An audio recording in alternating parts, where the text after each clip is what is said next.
നല്ല ഉഗ്രം മഴ. എന്താ അറിയില്ല, പതിവില്ലാണ്ട് ഇങ്ങനെ മഴ.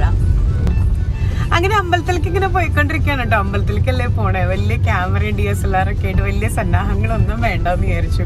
വെറുതെ തമാശക്ക് ഇങ്ങനെ ഫോണിൽ മിണ്ടിക്കൊണ്ടിരിക്കുക നിങ്ങളുടെ അടുത്ത് കേട്ടോ. അപ്പോൾ ഈ മണവാളൻ സെൻസിലെ മണവാളിനെ നിങ്ങൾ കണ്ടിട്ടുണ്ടോ? ഞാൻ കാണിച്ചു തരാം. എടാ നിന്റെ കല്യാണമാണോടാ? ഇത് ആരെടുത്ത് തന്നെ? ഞാൻ കൊടുത്ത ഗിഫ്റ്റാ. ആന ഇഷ്ടപ്പെട്ടോ? നിനക്കല്ല, ഞാൻ ഇവരുടെ അടുത്ത് ചോദിച്ചതാ. പിന്നെ ഒരു വലിയൊരു ഗുണമുണ്ട്, അല്ലെങ്കിൽ എൻ്റെ ഒരു വിധി എന്ന് പറയാലോ. എന്ത് സ്പെഷ്യൽ ഒക്കേഷൻ ഉണ്ടെങ്കിലും അച്ഛൻ ഔട്ട് ഓഫ് സ്റ്റേഷൻ ആയിരിക്കും, അച്ഛനില്ല. അപ്പൊ ഞാൻ, ശ്യാമ്, അല്ലെങ്കിൽ ബാക്കിലിരിക്കുന്നതാരാ, ബിന്ദു, എനിക്ക് ആർട്ടിസ്റ്റിനെ ഈഗോ അടിച്ചുകൊണ്ടിരിക്കുകയാണ് കേട്ടോ. ഭയങ്കര ലൈറ്റ് കളർ സൽവാറൊക്കെ ഇട്ട് വന്നിട്ട് ഞാൻ ഡിമ്മായി പോയിടാ. അപ്പൊ അങ്ങനെ, അപ്പൊ എന്തായാലും നമ്മളിതാ ബർത്ത്ഡേ ഒക്കെ ആയിട്ട് ഇന്ന് ആക്ച്വലി എന്താ മഴ ദിവസം